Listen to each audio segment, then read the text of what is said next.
Right, so good afternoon everyone.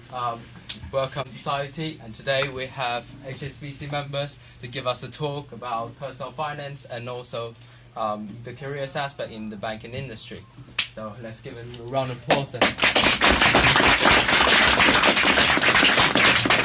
You've taken away my introduction. No, I met you in the bank, didn't I? So I've also brought my bank branch manager, Justine, and my area director, Paul, because they've all got sort of different experiences of banking. So I thought that might be more insightful for you. So we're just going to start with the talk, and then we will halfway through sort of just talk about careers as well, because I'm sure you're very, very interested in where your career will end up. So on our money talks, right, can you just go to number 2? So I want to know how many of you have got bank accounts. I'm sure you've all got bank accounts. Or should we say how many haven't got bank accounts? So you all have. Superb. Well, why do you think you need one? To keep your money. Yeah, and I would think it's to access money, but not via cash anymore, is it? I would think most of you probably use other ways to pay for things rather than cash. So obviously we're at the branch. We're quite happy to open accounts for people. We're open on Saturdays 9 till 5. But there is also our internet is set up to be able to help customers open accounts. So we have different types of accounts. We have children's accounts, really babies accounts, savings. We have youth accounts from 11 to 17. We have savings accounts where you can actually save short term. We obviously have investments.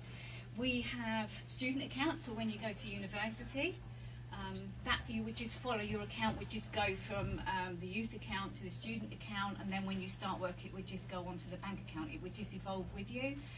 Different types of bank accounts we have. We have an advance account. We reward our customers for paying in their salary. And we have our Premier accounts, and that's for customers that have a high balance that they would keep in either savings and investments, or they may have a high salary, or they could have a high mortgage. So again, it's different propositions. We have business accounts. That's for people that are self-employed, similar to what some of you are doing with a young enterprise, run your own business. It should be that you keep your personal separate to your business so that you can manage your money. And we have borrowing accounts, so we have mortgages, we have loans, we have credit cards. So it's all different types of borrowing, which you can see on the front page of the internet if you did want to know. So how can you manage your money? You can manage your money by the correspondence you receive from us, from your mobile banking, from your internet banking, but you can also come into the branch and get all those services. Thank you. So just want to talk a bit about budget planning, because I'm sure with your finance that you're doing that you do touch on things. I mean, do you ever go into sort of the accountancy side of finance or not? No? Okay. So obviously with money managing, I mean, it is what you pay out for, and it is the money that comes in. So that's how you would budget your money, with what is left over. Now, at the moment, most of you could be boarding here, you could be living at home. You may have Saturday jobs that you get income from. Parents may pay you an allowance. If you were to go to university, you could get money via the student loan. You could again get funding from family. But if you then have a family, there could be you and your partner, and then you may well have joint accounts, and then it would be completely different sort of budgeting. You may rent your property, you may have a mortgage. So again, it's all different ways. And what you do now is kind of the foundation for what you would do in the future, and you would adapt your accounts from there. Now I don't know if anyone's seen our advert, we've just brought out a new app called Connected Money. Has anyone seen the advert? No? But this is a bigger picture of your money. You would still have like your banking app wherever you may well bank. This isn't actually an EU regulation for us to help customers manage their money. So it's like a joined up banking. So it would have all your accounts together in one place, so all your current accounts, all your savings accounts, so it would show you where you spend your money, what balance you have after bills, where your money goes. It could be that your spending habits are that you spend a lot in Amazon or McDonald's, and it would actually group that sort of spend together. So this is our new way of helping customers budget. You know, in my day you had a book and you had your incomings and your outgoings, and that's what you knew you got left. But as I said, it's evolving, that we're helping customers in another way. So we do have some leaflets on this if anyone actually wants to have a look. As I said, it's whatever bank you bank with will be offering this. Okay, thank you, Justine. And then there's savings. I did sort of touch on this, that we have different sorts of savings accounts. See, at the moment, you will be saving maybe for families' birthdays, maybe for that holiday that you want, maybe for Christmas, maybe for uni, ready for when you go to university. We have what we call a regular saver, which you save so much a month, anything from £25 to £250 a month, and then once a year you then get that money that you have saved and you can do what you like with it. Now you can have that come out, so it comes out just before Christmas, so you buy your presents, or it could be that it's going to help you with that annual holiday that you want. So therefore it's another way of budgeting, really, because you're putting that money aside ready for that big outcome. We do help to buy ISAs. So you could be saving for your first property, and if you save in this Help to Buy ISA, the government will then give you a bonus because you saved that money to buy that house. So you just think the different sorts of savings that we do are aimed to help you as a person achieve your dreams. I think that's next page to you, isn't it? Yep, okay. Right, okay, so Helen's already touched on the type of accounts that you have, so she's mentioned the bank account and the savings, but what happens if your outgoings are more than your income? So tell me, what do you do now? Is it bank of mum and dad? Saturday job? Borrow from friends? Okay, so there are other ways that you can consider that. So what is debt? So we have numerous ways that you can borrow, and I've got 4 examples on there. So overdraft is where we allow your bank account to go into the red, so it goes overdrawn. Now obviously we'd much prefer as a bank for you to come to us first and say, can I have an overdraft and I'd like this amount. Okay, because obviously you keep your costs to an absolute minimum, because nobody wants to pay interest and charges for a mistake. So that's more of a short-term option, so that you can just see you through to your next Saturday pay day, or when your parents are going to give you some funds. Credit card is a good way of buying your everyday things like petrol in your car. If you're going on holiday and you want to rent a car, they're all means that you can purchase, because some car hire companies will want to see a credit card that you're good for that money, or the fact that if anything happened to the car, they can still come to you for the damage that you've caused. And a personal loan. Now this is if you want to buy your car, something you're thinking about a longer term. So if you're going to have your car for 3 years and change it every 3 years, then you'll take your loan over 3 years and spread the cost, okay, to make it affordable. Payday lenders. Now that's an option you can go to if you've gone through your bank and unfortunately they can't help you. Payday lenders. Does anybody know any payday lender companies? There's lots of adverts out at the minute. Longer. Yeah? Any others? Quick. Well, I did a bit of research on them actually. Does anybody know what interest rate they charge? Yeah, it's horrendous. So Wonga are 939%, Quick is 535%. So it just goes to show that should be an absolute last resort for getting your cash, because nobody wants to pay those type of interest rates. Does anybody have any idea what kind of interest rate you could expect to pay on an overdraft? You're looking at about 19%. Credit card, about the same. That can range from 12 up to 19. If you go to some store cards like Debenhams, it will be higher. Okay, and personal loans, that can range, just dependent on how you manage your accounts, because obviously we look at your account operation when we look at rates, but that can range from 3.3 up to 19.9, so it just depends. Okay, now I'm sure you can all tell me what an APR is. No? Anybody want to shout what it stands for?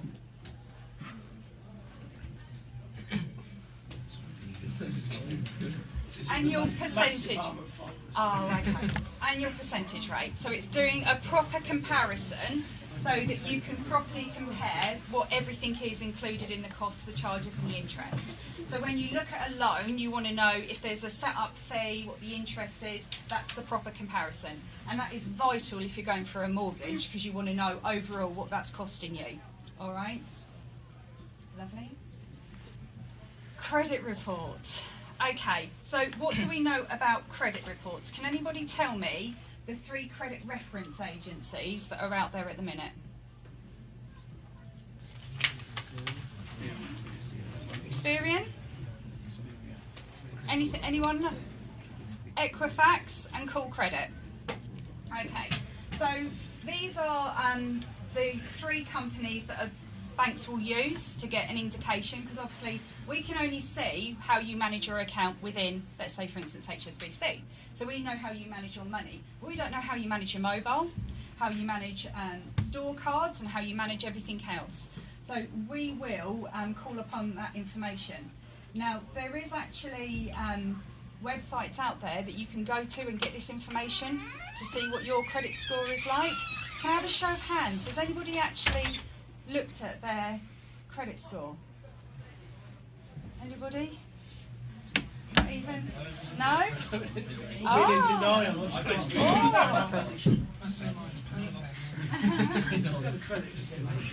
Right, okay. So, are we asking questions about it? I am interested. Is it easy? Do I get a better credit score if I borrow a lot and pay it back than if I never borrow? yes. Which one? So if you borrow and pay it back, you get a better credit We score. have actually got You a can quiz on prove that this. you are Yeah. able to borrow So, and pay back. so basically, it's important because it helps us decide whether to lend you money, how much to borrow, and in some cases how much interest we're going to charge you.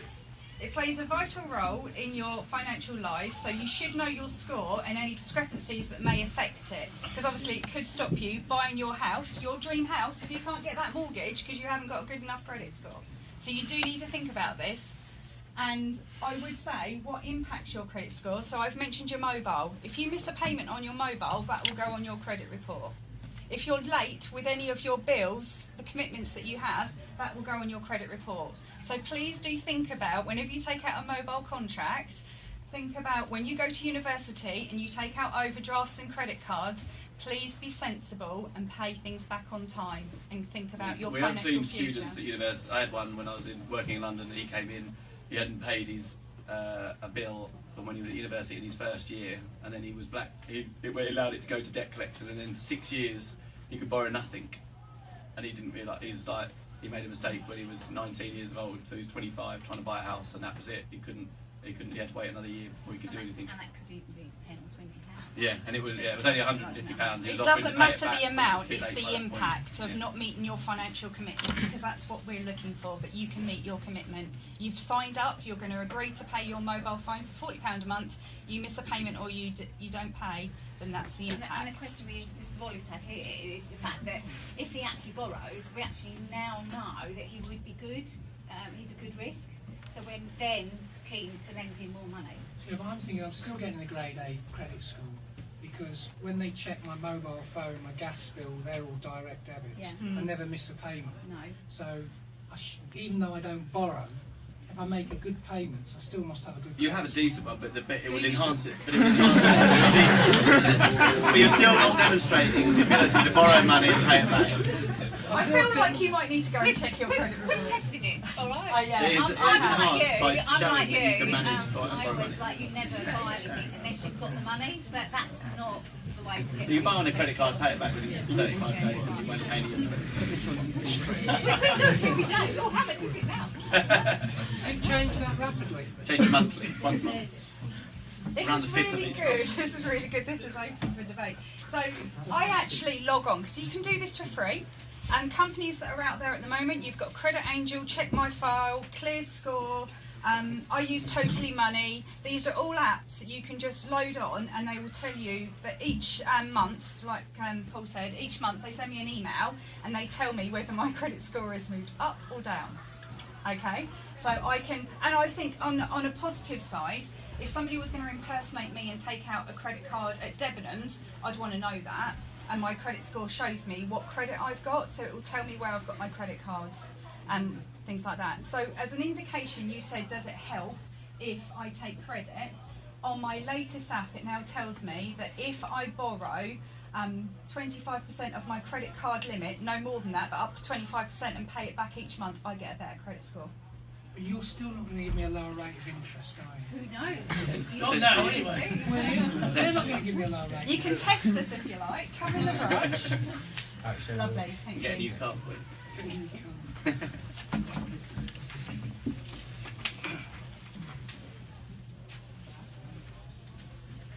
Brilliant. Okay. So Helen already mentioned to you, why would you have a bank account? Well, we don't want to carry around cash. Okay, it's becoming less and less cash now. So we use our cards, we use our credit cards, internet, you can transfer money if you borrowed from a friend, you can transfer it across. Contactless, does anybody know the limit that you can spend on contactless? Perfect. Are we using that? Do we like it? Yes. Yeah? Brilliant. So I lose my card, someone can go 30, 30, 30, 30. Only up to 5 times. Yeah, but that's still 150 I'm down, aren't I? But you get it back. You get it back. You come in and you report your fraud. We report you fraud and we'll get your money back. Can anybody tell me what... Oh, sorry. There was that rumour about people going around with devices like to tap onto your card. Is that an actual thing? It is possible Yeah. to do, yeah. It is possible to Is do. that a problem? They are talking about getting things that you can put between Yeah, your cards that sleeve. stops it. Yeah. Sleeve, you put There is a sleeve wallet on you the can side buy of for men, and I'm sure there are purses for women that have the sleeves built into them. So it doesn't read it. So it can't. Because you don't want to get too close to the till and have... But we also, every few transactions, we will make sure that you use your PIN number to reset your contactless feature so that we know it is you that's using that contactless card, not someone else. Oh, right, so if I use my contactless like 7 times, it would eventually stop Yes. working. You wouldn't be able to use it 7 times in a row quickly. Like if you were out for lunch, like and you went across culture to High Street, you went down every shop buying something under £30, you wouldn't be able to get to the 7th shop. It would stop it and ask you for your PIN probably on the 3rd or 4th. Okay, so we've got PayM. Can anybody tell me what PayM is? Have you heard of it? Okay, so this is enabling you, if you set this up on a mobile number, you can have you can send people money just by using their mobile number because we've already programmed in our bank details. So I can pay Helen just by having her mobile number. Okay, it's just a quicker way. Apple Android Pay, just put your mobile, and obviously it just Card loaded connects up on your phone. Okay, thank you. Oh, and PayPal. I'm sure you've all used PayPal. Online shopping. So I've got some questions for you now. And this is about safety and protecting yourself. So if your new PIN arrives, so you can use your debit card, the number's not easy to remember, so you decide to keep it in your wallet so you can check it when you need. Now please tell me, do you feel safe or not safe? Not Perfect. Okay. You only have to drop your wallet and everybody's got access to your account. You're out of town and you want to check your bank balance. You spot a cafe that offers you free Wi-Fi. You connect, start to log on, the balance is good, and you log off and leave. What are we thinking? Use a VPN. Not safe. Okay. We do suggest that you actually go through your apps that you have on your phone already. Got more safety walls through app. So is that not safe because someone's looking over your shoulder, or because you're leaving something on the machine, or what? It's because you've tapped into their Wi-Fi. But if you actually use your app, you've got that firewall there, so that will protect you. So that's why you should always do it through an app. You're having a bit of a clear out and come across a stack of old bank statements and credit card bills. They're not needed anymore, so you put them in the recycling. Not safe yet. Shred. Destroy. And you've got an email from your bank telling you there's been a fault with their systems and they need to follow a link so they can reset your banking details. Not safe. Good. Brilliant. Thank you.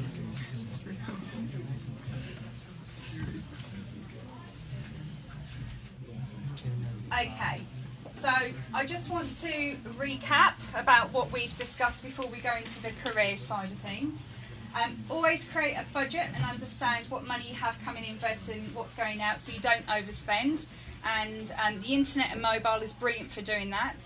And also the Connected Money app that Helen mentioned earlier is a lovely way of staying close to what your bills are so you know what your balance is after your wages have come in. Set up a savings account to save monthly for goals or even unexpected bills. Remember the difference between want versus need to ensure you keep the money on track. I know it's so easy to say I really want that, but do I actually really need it? Okay. If you find yourself in a difficulty financial situation, talk to family and friends or approach the bank for help. Please don't stick your head in the sand. If you do need support, it's best that you come in as early as you can, because if you keep leaving your account in problem, obviously we're going to find it harder to help you because you've let it go for so long. So as soon as you realise you've got a problem, the quicker you come to us and talk to us, the better.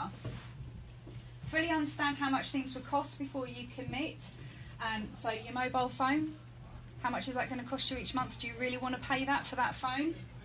Consider downloading budgeting, saving and payment apps to help you manage your money. So we've mentioned the Connected Money app. And safeguard yourself from fraud. Okay, ensure you don't share your PINs or passwords and keep your apps up to date.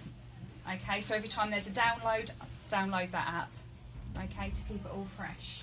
Does anyone else have any questions? I know we've gone on to sort of credit scoring, and we have actually got some questions that you can answer and see if you actually know the answers, and if you need the answers you can always ask me, right?